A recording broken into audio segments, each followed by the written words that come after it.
আজি নৱম প্ৰতিষ্ঠা দিৱস আৰু ইটো আমি বেংটলত উদযাপন কৰিছোঁ কেন্দ্ৰীয়ভাৱে আমাৰ প্ৰতিষ্ঠাপক সভাপতি ইউজি ব্ৰহ্ম ডাঙৰীয়া আমাৰ ডিপুটি চিফ গোবিন্দ বসুমতাৰী ডাঙৰীয়াকে আদি কৰি দলৰ সকলো নেতা কৰ্মীসকল ইয়াত উপস্থিত আছে আৰু তেখেতসকলে সকলো উপস্থিত থাকিব। মূল কথা হৈছে যে 2015 চনত ইউজি ব্ৰহ্ম ডাঙৰীয়াৰ নেতৃত্বত UPPL দল দতমাত গঠন হৈছিলে। আজি UPPL দলৰ সাংসদ আছে বা বিধায়ক আছে, কাউন্সিল চলি আছে আৰু লগতে এই কথাবিলাক এটা সময়ত মানুহৰ কাৰণে সপোন আছিলে। আগতে যিবিলাকে চৰকাৰ চলাই আছিলে এই সময়ত এনেকা এটা অনুভৱ হ'ল এই চৰকাৰটো কোনো গুচাব নোৱাৰিব আৰু এনেকা এটা অনুভৱ হ'ল ইয়াত কোনো কাম কৰিব নোৱাৰিব। 3000 কোটি টকা লাইবিলিটি থৈ গৈছিলে।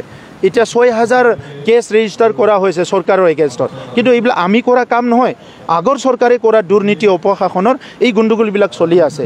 গতিকে আজিৰ সময়ত এটা সুস্থ সমাজ এটা BTRত গঢ়ি তুলিবলৈ সক্ষম হৈছোঁ।